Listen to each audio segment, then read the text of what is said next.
പാഠം 554. സമാധാനത്തിലേക്ക് ഒരു സഞ്ചാരം.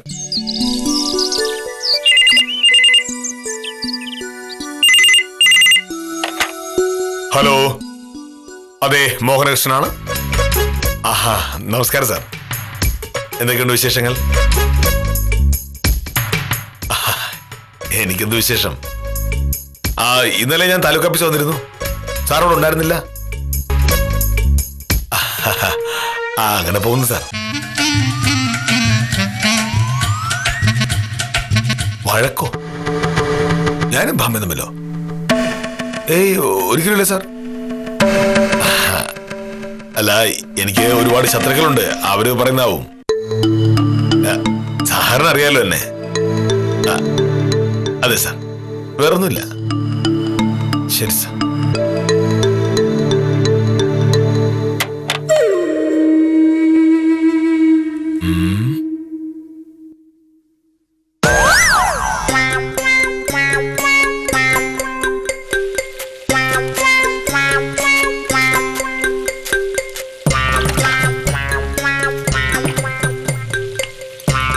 ഒരു വീട്ടിൽ നടക്കുന്ന കാര്യങ്ങൾ എങ്ങനെയാണ് പുറത്തറിയുന്നത്?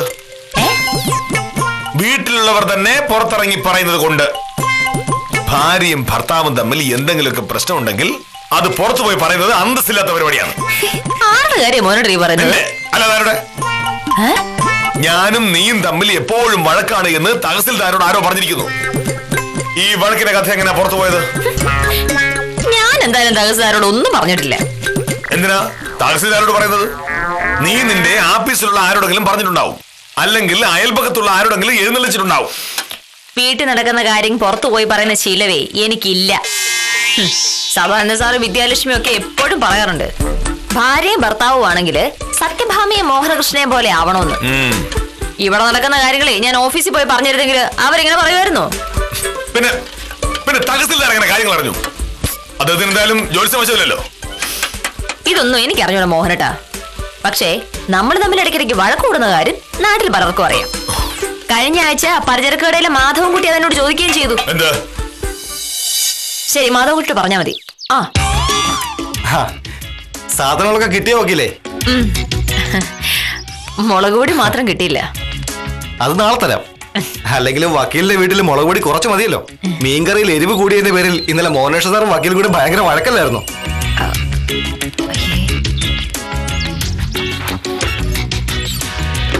മാധവൻകുട്ടി ഇതങ്ങനെ അറിഞ്ഞു?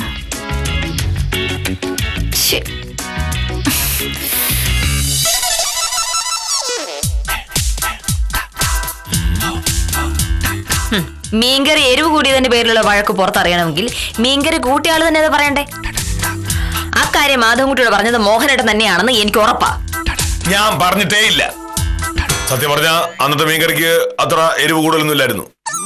ഫീസ് കിട്ടിയ കാശ് കൊണ്ട് നീ അന്ന് പുതിയ സാരി വാങ്ങിയതിന്റെ ദേഷ്യം കൊണ്ട് പറഞ്ഞു പോയതാ. അപ്പൊ അതിന് അങ്ങനെയുണ്ടോ ഒരു കഥ? പക്ഷെ മാധവൻകുട്ടി കാര്യം പറഞ്ഞല്ലോ, അതെങ്ങനെ അറിഞ്ഞു? ഞാൻ പറഞ്ഞിട്ടില്ലെന്ന് പറഞ്ഞല്ലോ. പിന്നെ ആരെങ്കിലും എന്തെങ്കിലും അറിഞ്ഞിട്ടുണ്ടെങ്കിൽ അത് നീ പറഞ്ഞിട്ടാവും. എന്നെ അപമാനിക്കാൻ വേണ്ടി നീ എന്തും പറയും. അത് കൊള്ളാലോ മോനേട്ടാ. എന്തായാലും ഞാൻ പറഞ്ഞിട്ടില്ല. എന്നോടുള്ള വാശിക്ക് മോഹനേട്ടൻ തന്നെ ആരോടെങ്കിലും പറഞ്ഞിട്ടുണ്ടാവും. കേട്ടവരത് മാധവൻകുട്ടിയോട് പറഞ്ഞതായിക്കൂടെ? കൊടൈക്കനാലിലും ടൂർ പോകണമെന്ന് ഞാൻ പറഞ്ഞപ്പോ മോഹനേട്ടനത് പറ്റില്ല എന്ന് പറഞ്ഞതിന്റെ പേരിൽ ഒരു വഴക്കുണ്ടായത് ഓർമ്മയുണ്ടോ? അതിന്റെ പിറ്റേ ദിവസം ഞാൻ ഓഫീസിലേക്ക് പോകുമ്പോ ബേക്കറിലെ പുഷ്കരൻ എന്നോട് ചോദിക്കുക, ഇവിടെയുള്ള തണുപ്പൊക്കെ പോരെ വക്കീലേ, കൊടൈക്കനാലിലെ തന്നെ തണുപ്പ് വേണോ എന്ന്. അതാര് പറഞ്ഞതാ? ഞാൻ പറഞ്ഞിട്ടൊന്നുമില്ല. പിന്നെന്താ പുഷ്കരൻ ഗേടിച്ച് പറഞ്ഞാണോ? ഇവിടെ പറഞ്ഞത് ഞാനും മോഹനേട്ടനെ മാത്രമേ കേട്ടിട്ടുള്ളൂ. അപ്പൊ പറഞ്ഞത് എന്തായാലും മോഹനേട്ടൻ തന്നെയാണല്ലോ. ഇന്നാളൊരു ദിവസം ഞാൻ ഓഫീസിലേക്ക് കയറി ചെന്നപ്പോ കാഞ്ചനയും സ്വയംപ്രഭയും കൂടി എന്തോ പറഞ്ഞു ചിരിക്കുന്നു. ശ്രദ്ധിച്ചപ്പോഴല്ലേ കാര്യം മനസ്സിലായത്. ഇങ്ങനെ രാവിലെ മുതൽ രാത്രി വരെ വഴക്കൂടുന്ന മനുഷ്യര് ലോകത്ത് കാണൂലെന്നാ നാട്ടുകാർ മുഴുവൻ പറയുന്നത്. എന്ത് പറഞ്ഞാലും അവർ വഴക്കുണ്ടാക്കും. പ്രഹ്ലാദൻ ചേട്ടനോട് ആരോ പറഞ്ഞു, മോഹനേഷ് സാറിനെയും വക്കീലിനെയും അയൽക്കാർ ഇന്ത്യയും പാകിസ്ഥാനും എന്താ വിളിക്കുന്നതെന്ന്. അത് ശരിയല്ല സാർ. ഇന്ത്യയും പാകിസ്ഥാനും തമ്മിൽ എന്നും വഴക്കില്ലല്ലോ. ഇതല്ല, എന്നും വഴക്കാ. ഇങ്ങനെ വഴക്കുണ്ടാക്കാനാണെങ്കിൽ ഇവർക്ക് ബന്ധം പിരിഞ്ഞൂടെ? അയൽക്കാർക്കെങ്കിലും സമാധാനം ഉണ്ടാവുമല്ലോ. പിന്നെ അല്ലാതെ.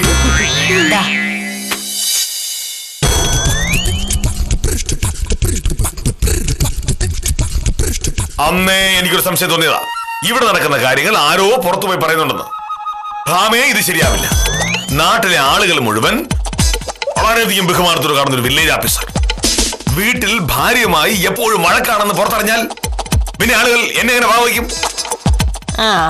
എങ്കിലും അതിന് ഒരൊറ്റ വഴിയുള്ളൂ, ഭാര്യയുടെ വഴക്കുണ്ടാക്കാതിരിക്കാന്നുള്ളത്. ഞാൻ മനഃപൂർവ്വം വഴക്കുണ്ടാക്കുന്നതല്ലോ, നീ അതിന് കാരണം ഉണ്ടാക്കുന്നതല്ലേ. കാരണം ഉണ്ടാക്കി പിന്നെ എങ്ങനെ വഴക്കുണ്ടാക്കാതിരിക്കും? മേലിൽ ഈ വീട്ടിൽ നടക്കുന്ന ഏതെങ്കിലും ഒരു കാര്യമെങ്ങാനും പുറത്തു പോയാൽ നീ വിവരം അറിയും. ആഹാ,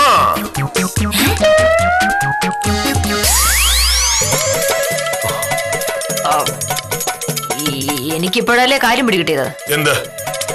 ഇവിടെ നടക്കുന്ന വഴക്കുകൾ പുറത്തറിയുന്നു എന്നുള്ളതാണല്ലോ പ്രശ്നം. അത് പറയുന്നത് നമ്മൾ രണ്ടുമല്ലാന്ന് നമുക്ക് ഉറപ്പുണ്ട് താനും. അപ്പൊ പിന്നെ അതാരാ പറയുന്നത്?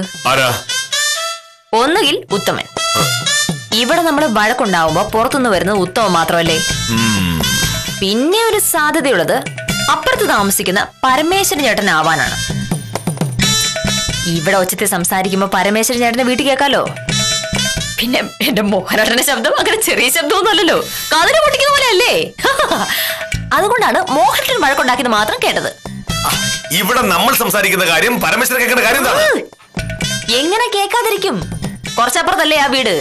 അങ്ങനെയാണെങ്കിൽ പരമേശ്വരനെ അയാളെ കുറ്റം പറയാൻ പറ്റുമോ മോനേട്ടാ? അയാൾ ഇവിടെ ഒന്ന് ഒളിച്ചു കേൾക്കുമെന്നല്ലോ. അയാളുടെ വീടിനകത്തിരുന്ന് കേൾക്കുകയല്ലേ, അതങ്ങനെ തെറ്റാവും?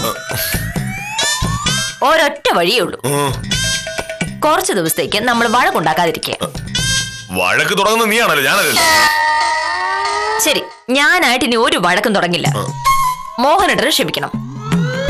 അങ്ങനെ ഒരാഴ്ച ഈ വീട്ടിൽ നിന്ന് ഒരു വഴക്കും കേൾക്കാതെ വരുമ്പോ പരമേശ്വരൻ ചേട്ടൻ തന്നെ പറയും, ഇപ്പോ മോഹനകൃഷ്ണൻ സത്യഭാമയും തമ്മിൽ ഒരു പ്രശ്നവും ഇല്ലാന്ന്. നീ വഴക്കുണ്ടാക്കായിരുന്ന ഞാൻ വഴക്കുണ്ടാക്കില്ല. ഞാൻ വഴക്കുണ്ടാക്കത്തില്ല. അനുസരണക്കേട് കാണിക്കാൻ പാടില്ല. അങ്ങനെ ഉണ്ടാ എനിക്ക് ദേഷ്യം വരും. മോഹനേട്ടൻ പറയുന്നതെല്ലാം ഞാൻ അക്ഷരം പ്രതി അനുസരിച്ചോളാം. എന്നെ ബഹുമാനിക്കണം. ബഹുമാനമൊക്കെ നേരത്തെ ഉണ്ടല്ലോ, ഇല്ലാന്ന് മോഹനേട്ടൻ വെറുതെ തോന്നുന്നല്ലേ. വഴക്കുണ്ടാവില്ല. അതെ, എനിക്കൊരു കാര്യം പറയാനുണ്ട്. എന്നോട് ഭയങ്കര സ്നേഹം കാണിക്കണം. സ്നേഹമുണ്ടല്ലോ. അത് പോരാ, മോഹനേട്ടൻ എന്നോട് ഭയങ്കര സ്നേഹമാണെന്ന് എനിക്ക് തോന്നണം. പുറത്തുനിന്ന് ആരെങ്കിലും വന്നിട്ടുണ്ടെങ്കിൽ അവർക്കും തോന്നണം. സമ്മതിച്ചു. അപ്പൊ ഈ നിമിഷം മുതൽ ഞാനും മോഹനേട്ടൻ തമ്മിൽ ഒരു വഴക്കുണ്ടാവില്ല. ഒരാഴ്ച കൊണ്ട് നമ്മൾ ഈ നാട്ടുകാരെ കൊണ്ട് മുഴുവനും നമ്മളെപ്പറ്റി നല്ലത് പറയിക്കും. എല്ലാവരും മോഹനകൃഷ്ണൻ സത്യഭാമയെ കണ്ട് പഠിക്കണമെന്ന് എല്ലാരും പറയും. എന്റെ വാക്ക് ഞാൻ പാലിക്കും. സാറേ, മോഹനേട്ടനെ കാണാൻ ഉത്തമം വന്നത്. ഭർത്താവിനെ കാണാൻ മറ്റൊരു പുരുഷൻ വരുമ്പോ ഭാര്യ കൂടെ ചെല്ലാൻ പാടില്ല എന്നല്ല നാട്ടു നടപ്പ്. മോഹനേട്ടൻ ചെല്ലു, എനിക്ക് കുറച്ച് തുണി അലക്കാനുണ്ട്. ചെല്ലട്ടെ. ഇത്രയും വിനയത്തോടെ സംസാരിക്കാനൊക്കെ അറിയോ? സാറേ, സാറേ, നമസ്കാരമുണ്ട് സാർ. നമസ്കാരം. ഞാൻ രാവിലെ ഒരു സന്തോഷ വാർത്തയായിട്ടാണ് വന്നത്. ഉത്തമന് ലോട്ടറി അടിച്ചോ? പറഞ്ഞു വരുമ്പോ ഒരു ലോട്ടറി തന്നെയാണ്. കഴിഞ്ഞ ആഴ്ച ഞാൻ സാറിന്റെ അടുത്തൊരു കല്യാണാലോചനയെ പറ്റി പറഞ്ഞില്ലേ. നമ്മുടെ സബ് രജിസ്റ്റർ ഓഫീസിലെ പ്യൂണ് ശങ്കരൻകുട്ടി ചേട്ടന്റെ മോളാണ് പെണ്ണ്. പ്രീ ഡിഗ്രി വരെ പഠിച്ചിട്ടുണ്ട്. കാണാനും കൊള്ളാം. ശങ്കരൻകുട്ടി ചേട്ടന് ഞാനുമായി ചെറിയ പരിചയം ഉണ്ട്. അതുകൊണ്ട് മിക്കവാറും നടക്കും. നന്നായി. ഒരു കല്യാണം കഴിക്കുന്നത് ജീവിതത്തിൽ ഒരുപാട് മാറ്റങ്ങൾ ഉണ്ടാക്കും. പക്ഷേ കല്യാണം കഴിക്കുന്ന പെണ്ണിന്റെ സ്വഭാവവും നല്ലതായിരിക്കും. എന്റെ ഭാമയെ പോലെ. ആരെ പോലെ? സത്യഭാമയെ പോലെ. അവളെ പോലൊരു ഭാര്യയെ കിട്ടിയതാണല്ലോ ഈശ്വര എന്റെ ഭാഗ്യം. അതൊക്കെ പോട്ടെ, എന്തിനാണ് ഉത്തമൻ ഇപ്പൊ ഇങ്ങോട്ട് വന്നത്? ഇന്ന് പെണ്ണ് കാണാൻ ചെല്ലാന്ന് പറഞ്ഞിരുന്നു. ഞാനും അമ്മാവനും അമ്മായിയും കൂടെയാണ് പോണത്. കൂട്ടത്തില് ഒരാൾ കൂടെ ഉണ്ടായിരുന്നെങ്കിൽ നന്നായിരുന്നു. സാറോ വക്കീലോ ആരെങ്കിലും ഒരാളും കൂടെ വരുമെന്ന് ചോദിക്കാനാണ് ഞാൻ വന്നത്. അല്ല, രണ്ടുപേരെയും കൊണ്ടുപോകണമെന്ന് ആഗ്രഹമുണ്ട്. പക്ഷെ വണ്ടിയിൽ സ്ഥലം ഇല്ലാത്തതുകൊണ്ടാണ് ഒരാളെ ആക്കിയത്. സാറിനൊന്നും തോന്നല്ലേ? എന്ത് തോന്നാൻ? അല്ലെങ്കിൽ തന്നെ ഞാനോ ഭാമയോ ഒരാൾ വന്നാൽ തന്നെ മതിയല്ലോ.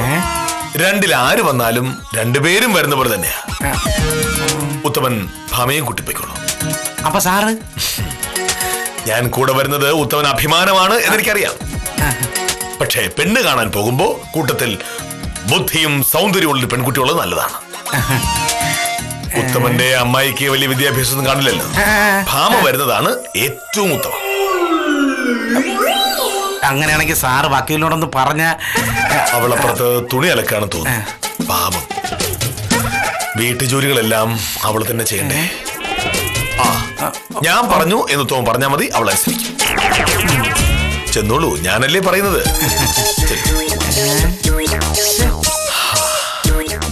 എന്തോ പന്തികേടുണ്ടല്ലോ. തുണിയലൊക്കെ അല്ലേ അവിടെ?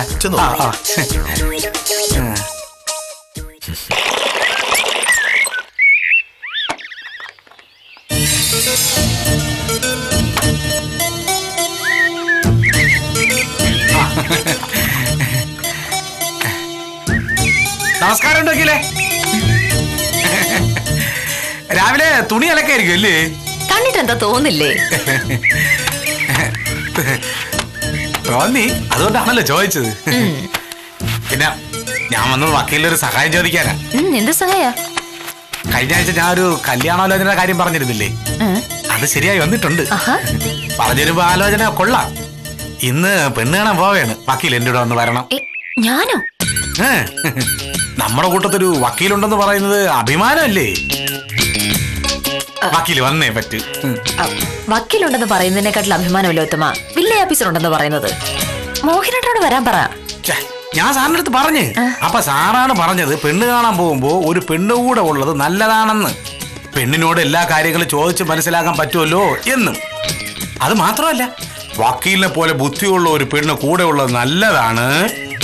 ഇത്തരം സാഹചര്യങ്ങളിൽ ഏറ്റവും നന്നായി പെരുമാറാൻ വക്കീലിന് അറിയാം എന്നും. അങ്ങനെ മോഹനേട്ടൻ പറഞ്ഞോ? പറഞ്ഞ്. ആദ്യം ഞാൻ വിചാരിച്ച് കളിയാക്കിയതാണെന്ന്. പിന്നെ മനസ്സിലായി സാറ് കാര്യമായിട്ടാണ് പറഞ്ഞതെന്ന്. ഞങ്ങള് തമ്മിൽ ഇപ്പൊ പഴയ പോലെ അല്ല ഉത്തമ. ഭയങ്കര സ്നേഹമാ. അയ്യോ, അതെന്ത് പറ്റി? അതൊക്കെ ഉണ്ട്. എന്തായാലും ഞങ്ങള് സ്നേഹത്തിലായതിനു ശേഷം ആദ്യമായിട്ട് വരുന്ന ഒരു കാര്യല്ലേ. മോഹനേട്ടനെ തന്നെ കൊണ്ടുപോയാൽ മതി. സ്ഥലം വില്ലേജ് ഓഫീസർ ഉത്തമന്റെ സുഹൃത്താന്ന് പറയുന്നത് ഒരു വിലയില്ലേ ഉത്തമ? ഇതിപ്പം ആരാ വരുന്നത് നിങ്ങളെല്ലാം തീരുമാനിച്ചോ? ഞാൻ ഒരു 1/2 മണിക്കൂർ കഴിയുമ്പോൾ വിളിക്കാം. നമ്മളെ ദിവാരണ്ണന്റെ ടാക്സി പറഞ്ഞിട്ടുണ്ട്. എന്നാ പിന്നെ ഞാൻ പോട്ടാ. ശരി.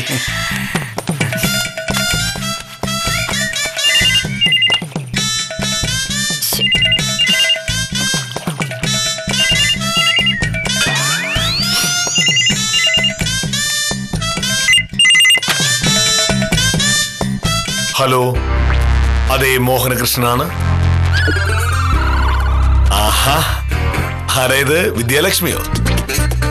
സുഖം തന്നെയല്ലേ വിദ്യാലക്ഷ്മി? ഉണ്ട്. മോളെ ഭാമേ. ഭാമ എന്തോ തിരക്ക് പിടിച്ച ജോലിയിലാണ്. സത്യത്തിൽ ഈ വീട്ടിൽ മിക്കവാറും ജോലി ചെയ്യുന്നത് അവൾ തന്നെയാണ്. ഭാമയെ പോലൊരു ഭാര്യയില്ലായിരുന്നുവെങ്കിൽ ഞാൻ ബുദ്ധിമുട്ടി പോയനെ. എന്റെ ഭാഗ്യം. വിദ്യാലക്ഷ്മിയുടെ ഭർത്താവിന് സുഖം തന്നെയല്ലേ? ഭാമ വന്നിട്ടുണ്ട്. ഞാൻ ഫോൺ കൊടുക്കുകയാണ്. വാങ്ങിക്കോളൂ, സംസാരിച്ചോളൂ. ഹലോ. അതെ അതെ അതെ, മോഹനോട് തന്നെയായിരുന്നു. സത്യമായിട്ടും അങ്ങനെയല്ല വിദ്യ. മോഹനേട്ട ശരിക്കും ഇങ്ങനെയാ. ഞാനും മോഹനേട്ടന് മാത്രമേ ഉള്ളപ്പോ എന്നോട് ഭയങ്കര സ്നേഹ. ഇന്ന് രാവിലെ ചായ കൊണ്ടുപോയി കൊടുത്ത പാടെ എനിക്കൊരു ഉമ്മ തന്നു. നീ എന്തിനാ വിളിച്ചേ? അതെയോ? അതിനെന്താ, ഞാൻ കൃത്യം 11 മണിയാകുമ്പോഴേക്കും ഓഫീസിലെത്തും. അയ്യോ, അത് പറ്റില്ല. മോഹനേട്ടൻ ഓഫീസിൽ പോകുന്നതിന് മുന്നേ ഞാൻ ഇറങ്ങാനോ? അയ്യോ, അതൊരിക്കലും ശരിയാവില്ലേ. അങ്ങനെ ചെയ്യാൻ പാടില്ലല്ലോ. ശരി കേട്ടോ. നിനക്ക് എപ്പോഴാ ഉമ്മ വന്നത്? അത് ഞാൻ ചുമ്മാ പറഞ്ഞതല്ലേ. ഇങ്ങനല്ലേ നമ്മൾ തമ്മിലുള്ള സ്നേഹം നാട്ടിലൊക്കെ പാട്ടാവുന്നത്. ഇനിയിപ്പോ വിദ്യാലക്ഷ്മി കാണുന്നവരോടൊക്കെ പറയില്ലേ നമ്മൾ തമ്മിൽ ഭയങ്കര സ്നേഹമെന്ന്. എന്നാലും ഉമ്മയുടെ കാര്യം ഒന്നും പറയണ്ടായിരുന്നു. എന്റെ മോഹനേട്ടാ, ഒരു വാർത്ത കാട്ടുതീ പോലെ പടരണമെങ്കിൽ അതിൽ ഇക്കറിപ്പെടുന്ന ഒരു സംഭവം വേണം. നമ്മുടെ നാട്ടിൽ എത്രയോ സമരങ്ങൾ ഉണ്ടായിട്ടുണ്ട്. പക്ഷേ ചുംബന സമരത്തിന്റെ ഒരു പബ്ലിസിറ്റി വേറെ എന്തിനെങ്കിലും കിട്ടിയോ? അതാണ്.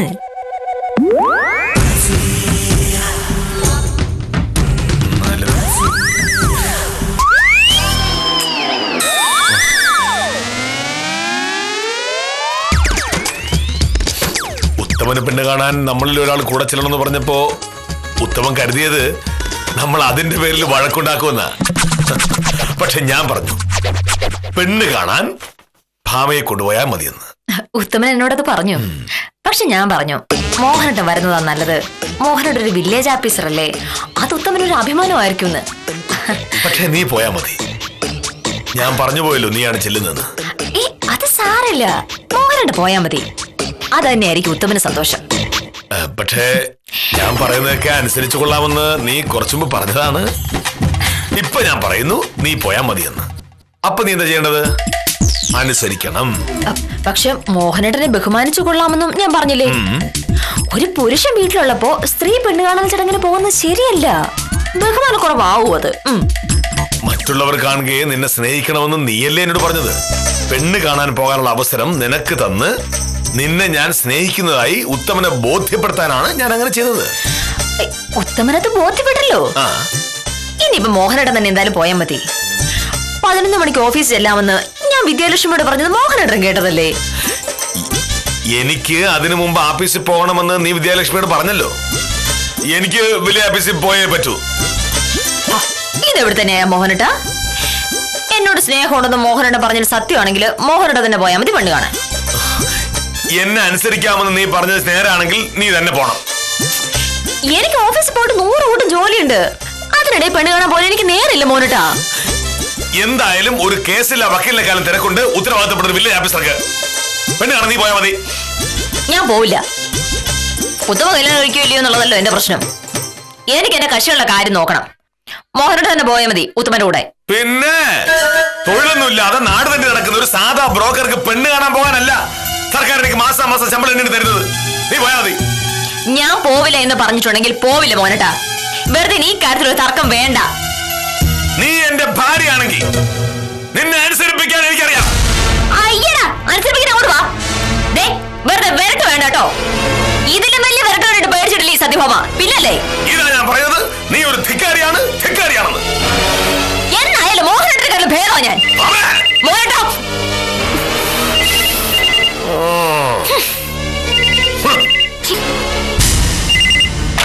ഹലോ സാറേ, ഞാൻ ഉത്തമനാണേ. എന്താ? അല്ല, പെണ്ണ് കാണാൻ പോകുന്ന കാര്യം. പെണ്ണ് കാണാൻ വരാൻ എനിക്ക് മനസ്സില്ല. അല്ലെങ്കിൽ തന്നെ ഉത്തമന് പെണ്ണ് കാണാൻ പോകുന്നതാണോ എന്റെ ജോലി? ഞാൻ വളരെ ഉത്തരവാദിത്ത ബോധമുള്ള ഒരു വില്ലേജ് ഓഫീസറാണ്. അല്ല സാറ് വരണ്ട, വക്കീലിനെ പറഞ്ഞേച്ചാലും മതി. അവർക്ക് വരാൻ മനസ്സില്ല. ഉത്തമനെ പോലൊരു ബ്രോക്കറിന് പെണ്ണ് കാണാൻ പോകലല്ല അവളുടെ ജോലി എന്ന് ഞാൻ പല പ്രാവശ്യം പറഞ്ഞിട്ടില്ല. ഉത്തമ ഇവളൊരു അഹങ്കാരിയാണെന്ന്. ഭർത്താവിന്റെ വാക്കിന് വില വെക്കാത്ത ധിക്കാരി. സാറേ, അപ്പൊ എന്റെ കാര്യോ? എനിക്കറിയില്ല. ഹലോ ഉത്തമൻ വെറും ബ്രോക്കറാന്ന് പറഞ്ഞത് മോഹനേട്ടനല്ലേ? പിന്നെ എന്തിനാണ് ഞാൻ പറയാത്ത കാര്യം ഞാൻ പറഞ്ഞു ഉത്തമനാണ് പറഞ്ഞത്? എനിക്ക് സൗകര്യമുള്ള ചെയ്യും. അങ്ങനെ സൗകര്യമുള്ളത് ചെയ്യണമെങ്കിലേ ഒറ്റ താമസിക്കൊള്ളണം. എന്റെ കൂടെ താമസിക്കുമ്പോ എന്റെ സൗകര്യം കൂടെ നോക്കിക്കൊള്ളണം. നിന്റെ കൂടെ ആര് താമസിക്കുന്നു? നീ എന്റെ കൂടെ താമസിക്കുന്നത്. നിനക്ക് ഇവിടെ താമസിക്കണമെങ്കിൽ ഇറങ്ങിപ്പോ. അയ്യടാ, അങ്ങനെ ഇറക്കി വിടാനേ മോഹനേട്ടൻ മാത്രം വിചാരിച്ചാ പോരാ. നാട്ടുകാരെ വരട്ടുമ്പോ എന്നെ വരട്ടെ വന്നാലുണ്ടല്ലോ. നിന്നല്ല, നിന്റെ അച്ഛനെ വരട്ടും. ഞാൻ ആരാണെന്ന് എനിക്കറിയില്ല. ഇനി എന്റെ മുന്നിൽ ന്യായം പറഞ്ഞ ആട്ടിച്ചിന്റെ പല്യതായിട്ട് നിന്റെ ഉണ്ട കണ്ണു കുത്തി പൊടിച്ച് നിന്റെ മുട്ട ചവിടിക്കും.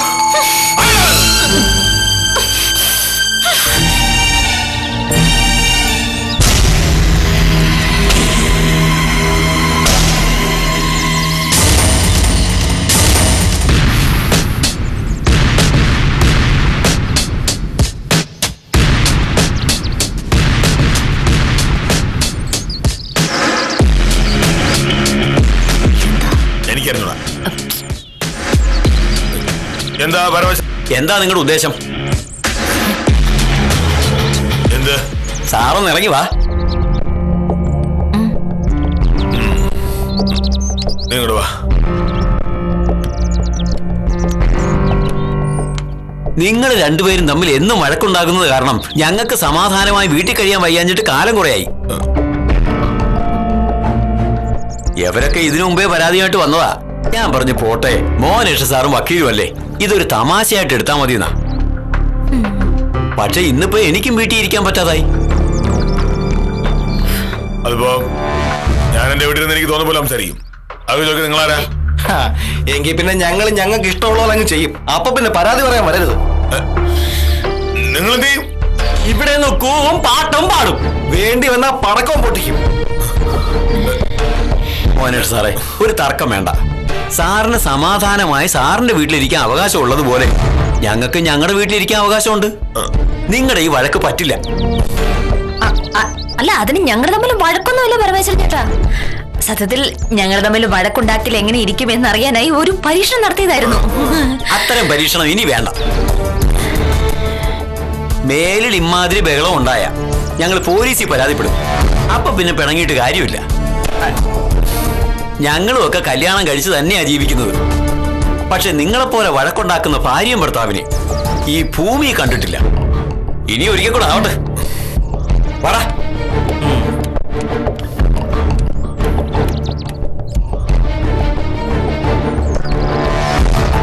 പരമേശ്വരൻ ചേട്ടൻ പറഞ്ഞ ധിക്കാരമാണ്. ഇന്ത്യൻ ഭരണഘടന അനുസരിച്ച് സംസാരിക്കാനുള്ള സ്വാതന്ത്ര്യം നമുക്കില്ലേ? ഉണ്ട്. പക്ഷേ ശല്യമില്ലാതെ ജീവിക്കാനുള്ള സ്വാതന്ത്ര്യം അവർക്കുണ്ട്. എല്ലാത്തിനും കാരണം നീയാ എന്നെ നാണം കെടുത്തി. ഞാനെന്ത് ചെയ്യുന്നു? നീ ഉത്തമന് പെണ്ണ് കാണാൻ പോയിരുന്നെങ്കിൽ ഈ പ്രശ്നം ഒന്നും ഉണ്ടാവില്ലായിരുന്നു. മോഹനേട്ടൻ പോകാറുണ്ടല്ലോ, അപ്പൊ ഒരു വഴക്കുണ്ടാവില്ലല്ലോ.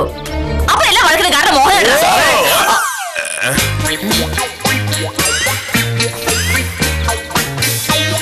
ശരിക്കും നമ്മൾ രണ്ടുപേരും കാരണമല്ല വഴക്കുണ്ടായത്. പിന്നെയോ? ഉത്തമ കാരണം. ഉത്തമന് പെണ്ണ് കാണാൻ പോണം, ഉത്തമ പോണം. നമ്മളെന്തിനാ വിളിക്കുന്നത്? അത് ശരിയാണല്ലോ. ഒറ്റയ്ക്ക് പെണ്ണ് കാണാൻ പോകാൻ പോലും അറിയാത്തവൻ പെണ്ണ് കിട്ടി പിന്നെ എങ്ങനെ ഉണ്ടാവും? ഉത്തമ ഞാൻ വെച്ചിട്ടുണ്ട്. ഞങ്ങളെ ഇനി അങ്ങോട്ട് വരുത്തരുത്.